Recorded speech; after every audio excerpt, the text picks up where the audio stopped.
तो भगवत गीता में अगर चैप्टर 1 अगर हमें समझ आ जाता है तो हमें अर्जुन का विषाद योग समझ आ जाता है, क्योंकि हम सबके साथ ये situation every now and then होती रहती है, चाहे वर्क प्लेस हो, चाहे हमारे रिलेशनशिप हो, with children, with spouse, with anyone, even with siblings. तो किसी के साथ भी तो हमारे साथ ये होती है। तो अगर हम चैप्टर 1 समझ जाते हैं कि ये क्यों होता है, then it is easy to understand कि भगवत गीता क्या है। सो चैप्टर 1 में सबसे पहले तो धृतराष्ट्र ही बोलते हैं उस कि क्या हो रहा है मेरे और पांडवों के पुत्र के बीच में क्या हो रहा है। तो सबसे पहले श्लोक से हमें यही पता चलता है कि हम मेरा और तुम्हारा करते हैं, हमारे रिलेशनशिप्स में भी मैं अपना काम कर लिया है, मैं तुम्हारा काम क्यों करूं। इवन हमारे जॉइंट फैमिलीज में अगर हम देखें तो ये मेरा काम है, आज बर्तन मैंने किए हैं, तुमने क्यों नहीं किए। इवन वर्क प्लेस में भी मैं ये काम क्यों करूं, मैं मुझे सिर्फ इतनी ही सैलरी मिलती है, तो why should I do this work. तो इवन बच्चों के लिए भी अगर हम देखें लड़ाई होती है, ये मेरा बच्चा है, मेरे भाई का बच्चा है, उसको थप्पड़ टिका दिया। तो ये सब अगर हम मेरा तुम्हारा वहीं खत्म कर दें तो शायद भग महाभारत ही नहीं होती।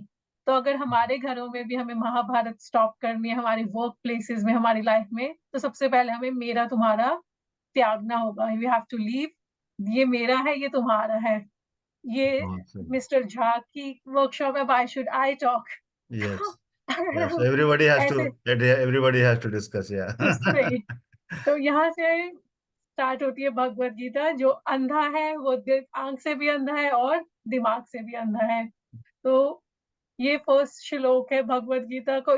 तो इससे हमें बहुत कुछ सीखने को मिलता है। तो I think everyone has to अपने सबको अपने जीवन में उतारना चाहिए। सबसे पहले मेरा तुम्हारा त्यागना चाहिए, जी। And we need to start learning from Bhagavad Gita. Thank you. Very good. और इसमें thank you so much Shweta ji for adding such a valuable perspective of Bhagavad Gita chapter 1. Just want to add one more thing. So in the first श्लोक itself, first श्लोक में एक insecurity है, insecurity दिखती है, एक भय दिखता है। धृतराष्ट्र के मन में एक भय दिखता है, क्या किया क्या हुआ होगा। So basically we all are being haunted by our by the insecurity from the future. Future में क्या होगा, या वहां पे क्या हो रहा होगा जहां पे मैं उपस्थित नहीं हूँ, जहां पे हमारी इंद्रियां एक्सपीरियंस नहीं कर रही हैं, अनुभव नहीं कर रही हैं। उन सारे जगहों को के विषय में हम बहुत ज्यादा इनसिक्योर होते हैं। अब उस इनसिक्योरिटी के ऊपर हम विभिन्न प्रकार के क्रिया करते हैं, या क्रियाकलाप करते हैं, जिससे हमारे जीवन में कुछ अच्छी बातें होती हैं, कुछ बुरी बातें होती हैं। तो पहला श्लोक ही हमें बहुत कुछ बताता है। एक तो ये कि हमें क्या अपना है, क्या दूसरे का है। दूसरा, हमें भय से, इनसिक्योरिटी से मुक्त होना चाहिए। पहला श्लोक की बात हो रही है और हम लोगों ने पहला श्लोक बोला भी नहीं है। सो लेट्स रिसाइट फर्स्ट श्लोक फॉर सो धृतराष्ट्र उवाच धर्मक्षेत्रे कुरुक्षेत्रे समवेतायुत्सवः मामकाः पांडवाश्चैव किम कुर्वत संजय। मामकाः मीन्स मेरे बच्चों ने, और पांडवाश्च, पांडु का अपत्यवाचक पांडवास। तो अपत्यवाचक का अर्थ होता है पिता का पुत्र, माता का पुत्र या पुत्री। तो यहाँ पे पांडवास इसलिए कहा गया कि पांडु के पुत्रों ने मेरे पुत्रों ने, मामका एंड पांडु के पुत्रों ने युद्ध भूमि में, धर्म क्षेत्र कुरुक्षेत्र में युद्ध की इच्छा से खड़े होकर क्या किया, ये संजय से धृतराष्ट्र पूछ रहे हैं। अब ये एक सेटअप है, ये गीता का सेटअप है। इसका ये मतलब है दोनों सेनाएं आमने सामने खड़ी हैं, और अ, धृतराष्ट्र अपने से सेना के विषय में और पांडवों के सेना के विषय में संजय से पूछ रहे हैं। संजय उनका एक मंत्री था, जिनको भगवान वेद व्यास ने दिव्य दृष्टि का आशीर्वाद दिया था। सो संजय उस दिव्य दृष्टि का आशीर्वाद का उपयोग करके धृतराष्ट्र को महाभारत में घटित होने वाली समस्त घटनाओं के विषय में बता रहे हैं, क्या हुआ होगा, कैसे हुआ। संजय उवाच दृष्ट्वा तु पांडवानिकं व्यूढ़ं दुर्योधनस्तदा आचार्यमुपसंगम्य राजा वचनम अब्रवीत। तो संजय बताते हैं कि पांडवों के पुत्रों को देखकर आपके पुत्र अर्थात दुर्योधन, ये आपके पुत्र दुर्योधन इनके पास जाते हैं, द्रोणाचार्य के पास जाते हैं। आचार्य मुपसंगम्य मतलब आचार्य के समीप जाकर दुर्योधन ये बातें बताते हैं। वचनम ब्रवीत, ये सारे वचन उनसे कहती हैं। ब्रवीत जहां पे होता है, ब्रूहि धातु होता है, ब्रूहि एक धातु होता है संस्कृत में जिसका अर्थ होता है बोलना, कहना। तो वचनम ब्रवीत, ये सारे वचन आचार्य के समीप जाकर, जाकर दुर्योधन ने पांडवों के पांडवों के सेना की तरफ देखकर ये विचार कहे। तो बेसिकली यहीं से शुरू होता है। एक ये एक स्टेज देता है कि अब यहाँ से गीता का सीन शुरू होने वाला है। अब ये गीता में वस्तुतः जो चैप्टर 1 है इसमें बहुत ऑफ कोर्स गूढ़ बातें पहले श्लोक में ही है, और जब हम पढ़ें तो इसका भाव हमें समझ में आएगा ही। परंतु मैं जो ये समझता हूँ, बहुत ज्यादा, बहुत अधिक इस अध्याय पर समय व्यतीत करना सही नहीं है। तो हमारे पास 18 अध्याय हैं जिनके ऊपर, जिनके हर एक श्लोक, जिनका हर एक श्लोक बहुत ही गूढ़तम है, और प्रत्येक गूढ़तम श्लोकों को हम विशद और विहद विवेचना करेंगे प्रत्येक श्लोक का।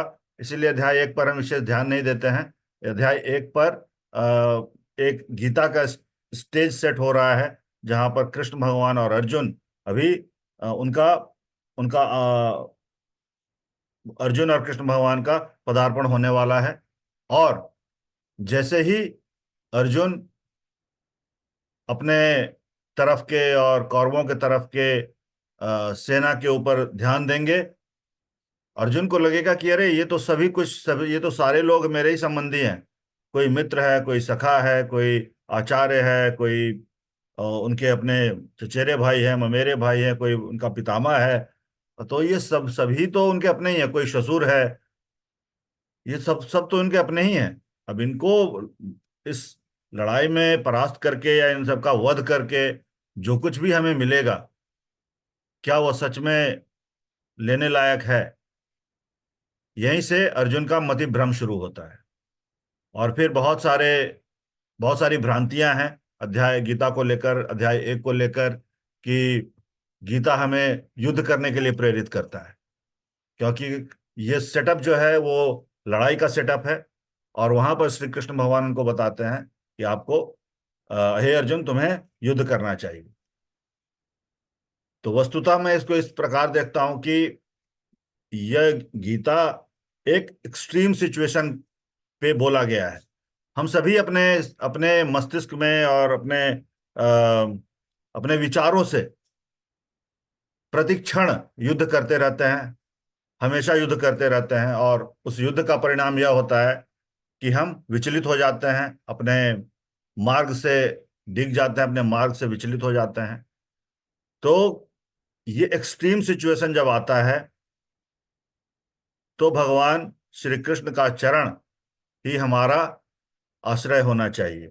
अध्याय 2 में हम देखेंगे कि भगवान श्री कृष्ण ने अर्जुन को तब तक उपदेश देना प्रारंभ नहीं किया था जब तक कि अर्जुन ने उनकी शिष्यता स्वीकार नहीं की, और उन्होंने बताया नहीं कि अब मैं आपके शरण में हूं, अब आप ही मुझे मार्गदर्शन कीजिए, अब आप ही मेरा मार्गदर्शन करें। इसी प्रकार उस एक्सट्रीम सिचुएशन में भगवान आए थे जब द्रौपदी उनको पुकार रही थी। जब तक द्रौपदी को अपने पांचों पतियों के ऊपर में भरोसा था कि अ, महाबलशाली भीम या सबसे सर्वश्रेष्ठ धनुर्धर अर्जुन उनकी रक्षा करेंगे, तब तक भगवान श्री कृष्ण नहीं आए। किंतु जैसे ही उन्होंने निसहाय होकर भगवान श्री कृष्ण को पुकारा, वो आए और उनकी रक्षा की। तो हमें एक्सट्रीम सिचुएशन में हमेशा यह याद रखना चाहिए कि हमारे लिए भगवत कृपा है। हमें उस भगवत कृपा के लिए के समक्ष पूरी तरीके से अपने आप को शरणागत होना पड़ेगा, उनके शरण में जाना पड़ेगा। हमें उनकी शरणागति स्वीकार करनी पड़ेगी। या इस बात को हम इस तरह भी समझ सकते हैं कि एक छोटा बच्चा होता है जो कुछ नहीं कर सकता, परंतु फिर भी उसकी माता उसको सही समय पर खाना खिलाती है, सही समय पर उसको क्लीन करती है और उसका देखभाल करती है। तो हम अब स्वयं को उसी छोटे बालक की तरह समझें या बालिका की तरह समझें जिसके हाथ में कुछ नहीं है। पूरे हम जब किसी से बातें करते हैं अपने फैमिली लाइफ, अपने प्रोफेशनल लाइफ में, देन प्राउडली से I can do this, it has, this is because of me. So हम प्राउडली ये सारी बातें करते हैं, लेकिन हमारे हाथ में क्या है, इस बात को समझना आवश्यक है। वस्तुतः हमारे हाथ में कुछ भी नहीं है। ये सब कुछ जो कुछ चल रहा है वही सर्वशक्तिमान भगवान श्री कृष्ण के माया के वशीभूत होकर चल रहा है। तो हमें अपने आप को उनके चरणों में समर्पित कर देना चाहिए और फिर प्रत्येक वस्तुएं आसान हो जाएंगी और बहुत ही आसानी से होगी। तो वापस हम भगवत गीता अध्याय 1 पर आते हैं, जहां पर दुर्योधन बताते हैं कि पितामह भीष्म द्वारा रक्षित, पितामह भीष्म ने जिस प्रकार से हमारे सेना की का रक्षा किया है, उससे तो हम सब बहुत ही सुगमता से पांडवों को जीत लेंगे। लेकिन भीम जिस प्रकार से रक्षा कर रहे हैं, तो उनको समझ में नहीं आता है, बट इट्स ये उनका उनकी सेना को हम बहुत आसानी से जीत सकते हैं। यहाँ पर एक और गूढ़ बात है कि दुर्योधन अपने घमंड का प्रदर्शन कर रहा है, और उस घमंड ने उसके ज्ञान चक्षुओं को बंद कर दिया है। उसको क्या करना चाहिए, क्या समझना चाहिए, इस बात का उसको उसको भान नहीं है। वह इतना घमंडी है, इतना समझता है कि मेरे तरफ से पितामह भीष्म लड़ रहे हैं जिनको इच्छा मृत्यु का वरदान है, आचार्य द्रोण लड़ रहे हैं जो कि अजय हैं, अंगराज कर्ण लड़ रहे हैं, और ये सभी परशुराम के शिष्य हैं जो स्वयं में एक अजय हैं। वो पूरे विश्व का विजय कर सकते हैं, परंतु फिर भी उनकी पराजय हुई, वो परास्त हुए। लेकिन दुर्योधन को यह बात नहीं दिख रही है, क्योंकि वो घमंड के वशीभूत है। इसीलिए जब हम अपने किसी भी तुच्छ लाभ को लेकर, या क्या बोले, छोटे से किसी भी चीज को लेकर जब हम अति उत्साहित हो जाते हैं और अपने घमंड में होते हैं, तो हमें वास्तविकता नहीं दिखती। तो हमें वास्तविकता को देखना चाहिए। तो ये श्लोक जो मैं बता रहा था, ये इसका अध्याय 1 का पांचवा और छठा श्लोक है, जहां पर बेसिकली ये सातवां श्लोक है। हाँ, तो इसमें ये आठवां श्लोक है। भवान भीष्मश्च कर्णश्च कृपश्च समितिंजय अश्वत्थामा। तो यहाँ पर द्रोणाचार्य को उनके पक्ष से कौन कौन लड़ रहे हैं, उनके पक्ष से कौन कौन युद्ध कर रहे हैं, उनके विषय में बताते हैं। अत्र शूरा महेश्वासा भीमा अर्जुन समायुधि युयुधानो विराटश्च द्रुपदश्च महारथा। ये सबके नाम हैं, उनके सभी महारथी हैं। युधान, विराट, द्रुपद इस युद्ध में लड़ाई कर रहे हैं। भीम अर्जुन जैसे योद्धा पांडवों की तरफ से लड़ रहे हैं। धृष्टकेतु, चेकितान, काशीराज, ये सभी पुरजीत, कुंती भोज, ये सभी इस युद्ध में लड़ाई कर रहे हैं। और अपने तरफ से, कौरवों के तरफ से, भव भवान भीष्मश्च कर्णश्च, भवान मतलब आप, भीष्म, कर्ण, ये सभी, अश्वत्थामा, विकर्ण, ये सभी अजय हैं, ये सभी विश्व को जीतने में समर्थ हैं। अन्य च बहवः सुरा मदर्थे त्यक्त जीविता नाना शस्त्र प्रहरणा सर्वे युद्ध विशारदा। सभी जो हैं अपने युद्ध में, युद्ध कला में विशारद हैं, और सब अजय हैं, सबके सब अजय हैं। और यहाँ पर जिस बात की चर्चा मैंने की थी कि भीष्म द्वारा रक्षित हमारी सेना सर्वथा अजय है, और भीम द्वारा रक्षित पांडवों की सेना को बहुत आसानी से जीता जा सकता है। यह उसका घमंड प्रदर्शित हो रहा है। अपर्याप्तं तदस्माकं बलं भीष्माभिरक्षितम् पर्याप्तं तुदमे तेषां बलं भीमाभिरक्षितम्। तो हमें अपने, जब हम किसी बात कोई बात बोलते हैं या कोई कार्य करते हैं तो हमें उस कार्य की गंभीरता का आभास अवश्य रहना चाहिए। और जब हम बिना चीजों को समझे उस चीज में कूद पड़ते हैं तो उसका परिणाम बहुत ही अप्रिय होता है, प्रिय श्रेयस्कर नहीं होता है। तो यही अध्याय एक का वस्तुतः दो पार्ट है। एक पार्ट में दुर्योधन बता रहे हैं द्रोणाचार्य को कि उनके तरफ से कौन कौन युद्ध कर रहा है, और फिर शंखनाद होता है। शंखनाद में शंखनाद में सभी जितने भी महारथी लोग हैं वो सभी अपने अपने शंखों को नाद करते हैं, और ये कहने का तात्पर्य है कि अब युद्ध प्रारंभ होने ही वाला है। युद्ध प्रारंभ होने ही वाला है। तब तक अर्जुन भगवान श्री कृष्ण को बोलते हैं कि एक बार आप चलिए, मैं देखना चाहता हूँ। एक बार आप दोनों सेनाओं के बीच में रथ को लेकर चलिए, मैं देखना चाहता हूँ कि कौन कौन मेरे तरफ से और आपके और कौरवों की तरफ से युद्ध कर रहा है। तो शंख की बात जब होती है तो यहाँ पर श्लोक 14 में से शंखनाद शुरू होता है। ततः श्वेत रहैर्युक्त महति स्यंदने स्थितौ माधव पांडवश्चैव दिव्यौ शंखौ प्रदद मधु पांचजन्यं ऋषिकेशो देवदत्तं धनंजय पौंड्रं दद्मो महाशंखं भीम कर्मावृकोदर।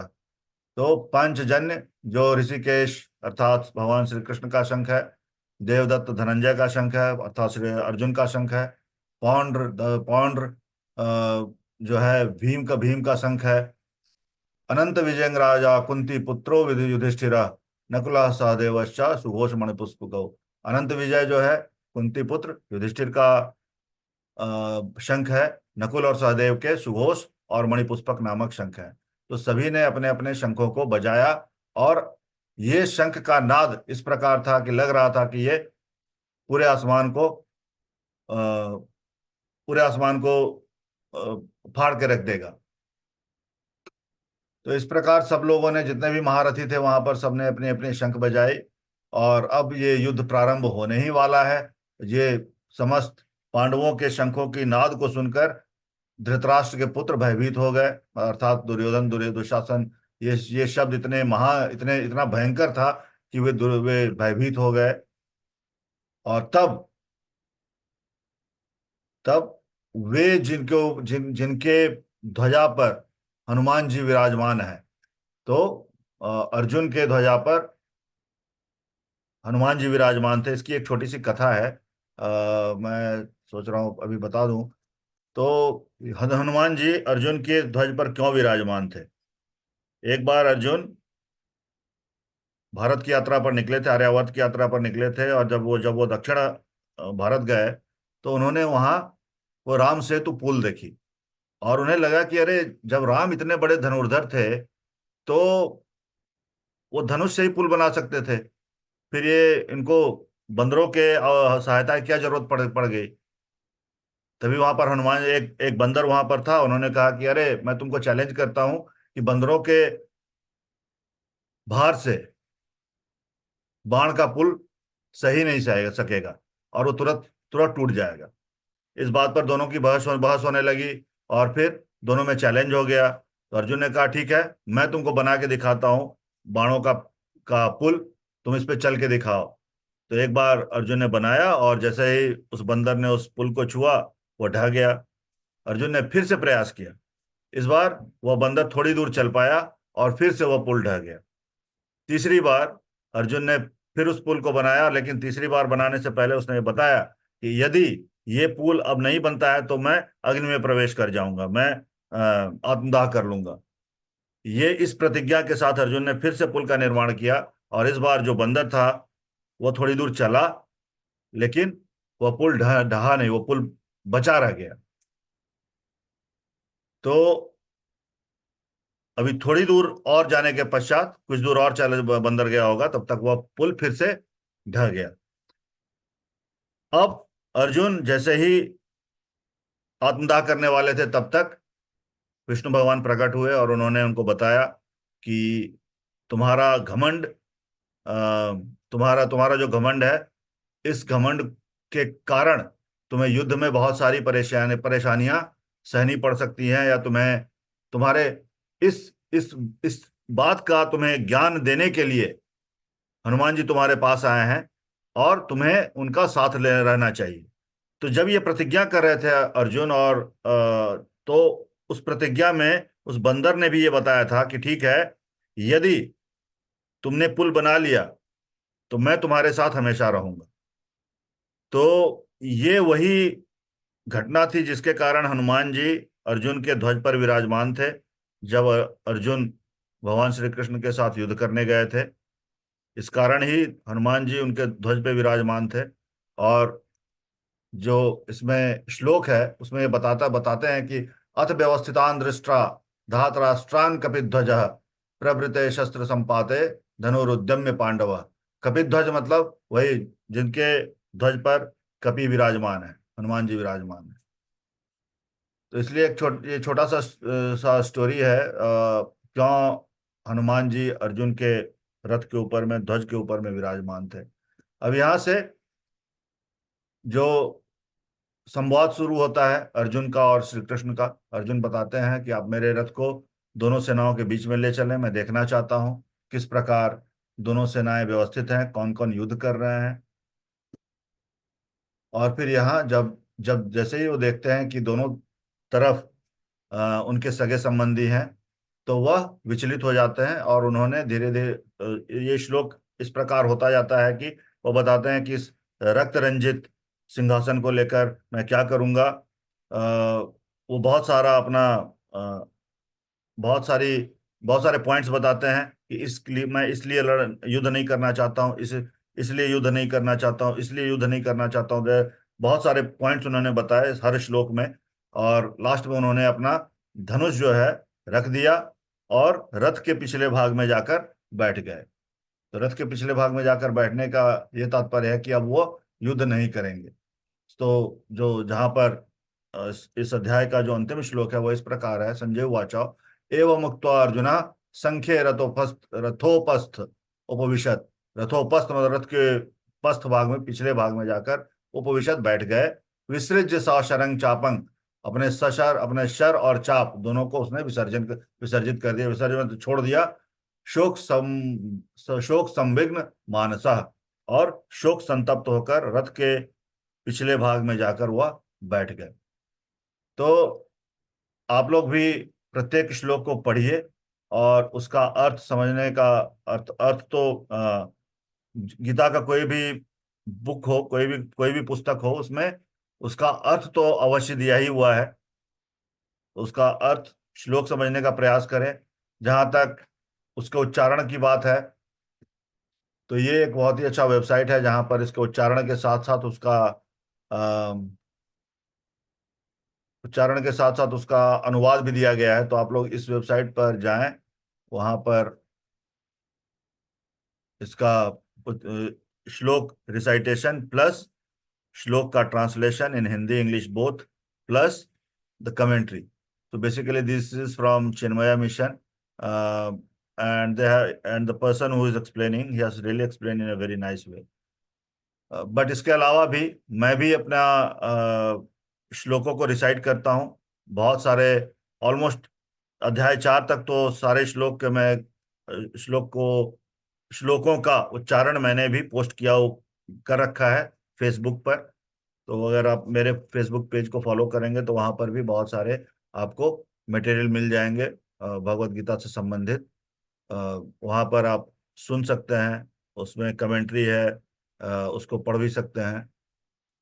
और अध्याय के अंत में मैं आप लोगों के साथ जो ई बुक है इस अध्याय 1 से संबंधित, वो भी मैं आप लोगों के साथ शेयर करूंगा। तो किसी के पास कोई प्रश्न हो तो अवश्य पूछें। मैं केवल मैं ही बोल रहा हूँ, आप लोग कोई प्रश्न हो तो अवश्य पूछें।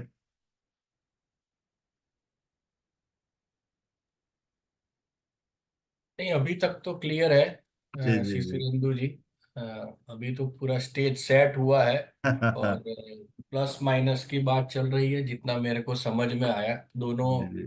दोनों टीम में जो मतलब दुर्योधन ट्राई कर रहा है कि उनके पास ये है तो हमारे पास ये योद्धा है उनको काउंटर सही करने के बताया। लिए। तो इतना समझ में आया, पर नहीं, मैं पढ़ने का, और thank you for sharing that हाँ, वेबसाइट। उसमें से थोड़ा सा कभी कभी कुछ उच्चारण में दिक्कत आता है जब हम लोग खुद कोई करते हैं बात ना। नहीं, हम प्रैक्टिस करेंगे तो हो जाएगा। तो हमें हाँ, लेकिन कोई नहीं, पढ़ना चाहिए और नहीं, कोशिश करेंगे। प्रयास करना चाहिए पढ़ने का। नहीं नहीं, संस्कृत पूरा हमारी अपनी पूरा भाषा प्रयास। है। हाँ हाँ सही है, सही है ना, all good. No, thank you for your time. Yes. और I want to ask you a question. Yes yes, please please go ahead. तो कि सब किसी ने ऐसा सोचा है कि अर्जुन को ही विषाद योग क्यों हुआ, बाकी इतने सारे वहां योद्धा खड़े हुए थे उनमें से किसी को क्यों नहीं हुआ? दुर्योधन था, भीम, युधिष्ठिर, बाकी सबको क्यों नहीं हुआ? इसका जो जहां तक मुझे समझ में आता है, इसको इसका उत्तर यह है कि एक हमारे पास होता है जिसको हम बोलते हैं अवेयरनेस या कॉन्शियसनेस।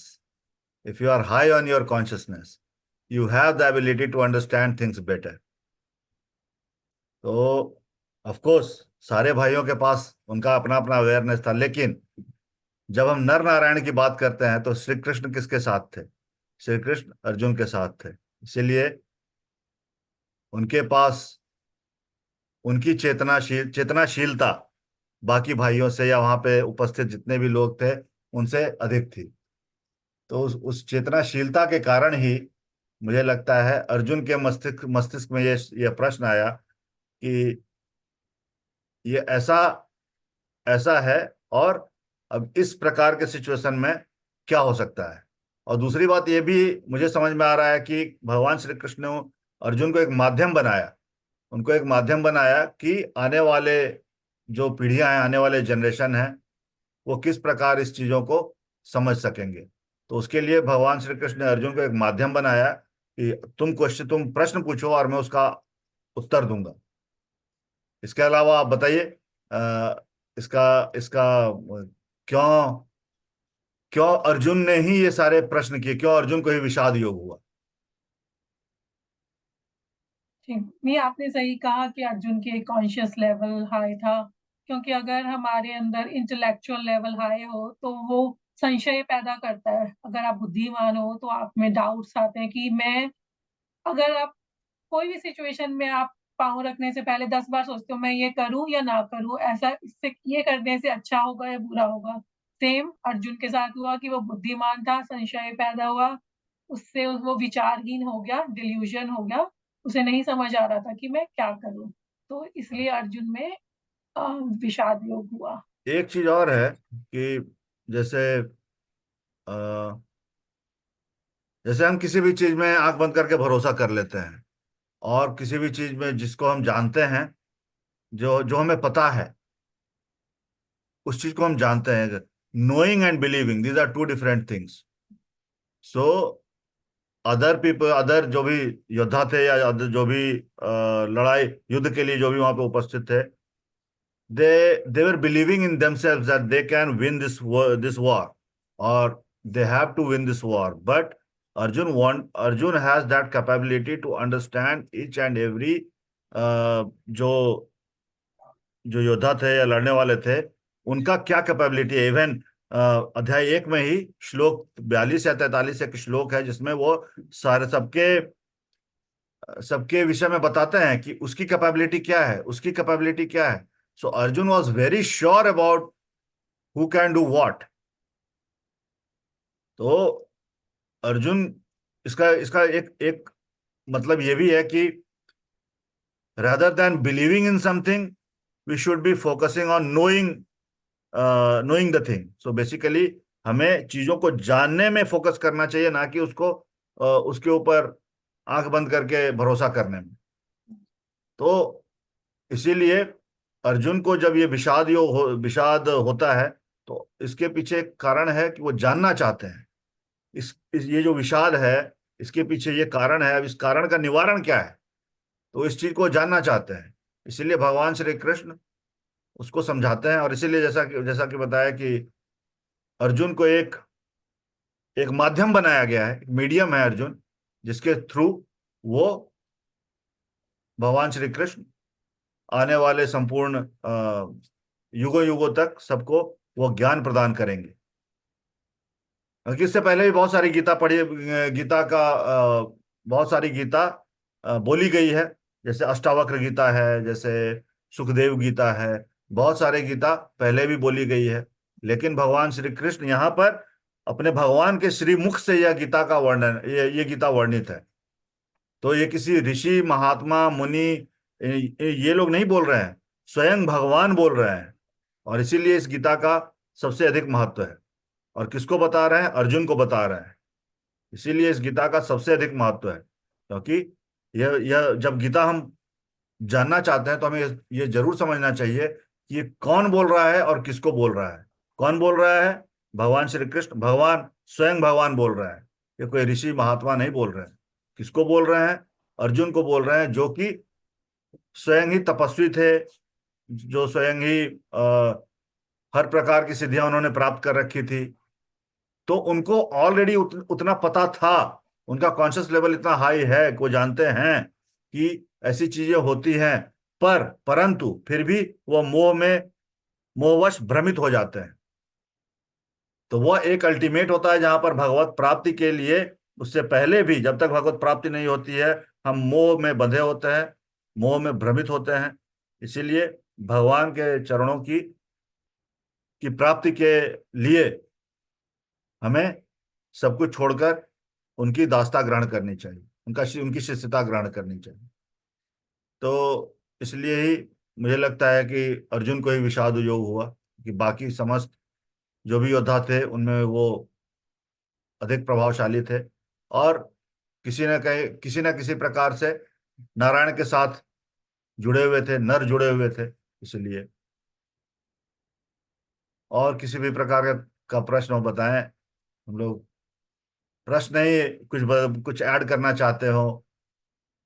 नहीं, मेरे को एक छोटा सा चीज ऐड करना चाहता हूँ जी कि जी। जैसे आपने बोला और श्वेता जी ने जो बोला वो एकदम सही है कि हाँ मतलब जितना थोड़ा बहुत मेरे को मालूम है उसमें मैंने वो भी था कि उनका कॉन्शियस लेवल ज्यादा था, वो काफी मतलब एक तरह के योगी थे। जी अर्जुन जी जो थे तो वो योगी थे। वो जैसे आपने बोला चीजें काफी अच्छी तरह से समझ सकते थे। जी। तो हाँ एक्चुअली भगवान ने उनको चुना है। हाँ, एक्चुअली एक उन्होंने एक माध्यम बनाया। कॉन्सेप्ट ये भी है कि भगवान ने ये बड़ा ज्ञान देने के लिए उनको चुना है, और at the same time Arjun ji का और कृष्णा भगवान का एक रैपो था, मतलब दे वर लाइक सखा भी थे, सखा भी थे, शिष्य भी मेंटर थे, भी सभी थे। कुछ थे। तो यस। अगर वो रिलेशनशिप में ज्ञान दिया जाए ना तो वो काफी मतलब एडेप्टेबल हो जाता है। एक आपको गुरु सिखाए या सखा सिखाए, उसमें एक एडेप्टेबिलिटी का भी वो आता है इश्यू। तो बिल्कुल कॉम्पिटेबिलिटी बहुत अच्छी थी दोनों की। बिल्कुल। और उनका जैसे आपने बताया विस्तार से कि उनका ऑफ कोर्स कॉन्शियस लेवल वगैरह तो था ही था, जी जी। पर भगवान ने एक्चुअली उनको चुना है। ये इसके लिए ऐसा मैंने कहीं पढ़ा या सुना था। अब अगले सेशन से अध्याय अध्याय 2 शुरू करेंगे। अध्याय 2 में भी अब हम्म। प्रयास करेंगे कि अगले सेशन में 1 से 10 तक समाप्त कर दें, क्योंकि एक्चुअली जो प्रवचन होता है वो 11 से शुरू होता है। तो उसके बाद हम्म। वाले सेशन में हम 11 से शुरू करेंगे। नेक्स्ट वीक शायद मैं नहीं रहूंगा, क्योंकि बच्चों की छुट्टी चल रही है। तो ना नहीं हो तो आप लोग इकट्ठा हो, आप लोग बातें करें। उसके बाद वाले वीक से हम शुरू करेंगे। और जो भी इंटरेस्टेड हो, प्लीज भेज दें मुझे, एक मैसेज भेजें, so that I can share the promo code hmm. For this ठीक। मुद्रा वाले सेशन के लिए। हाँ जी, हाँ जी, मैं अभी भेजता हूँ। ठीक ठीक। है सर। Thank you. बहुत बहुत धन्यवाद सभी का। थैंक यू बहुत समय बहुत निकालने धन्यवाद। के लिए। बहुत थैंक बहुत यू। धन्यवाद। धन्यवाद। धन्यवाद। हरे कृष्णा। हरे कृष्ण।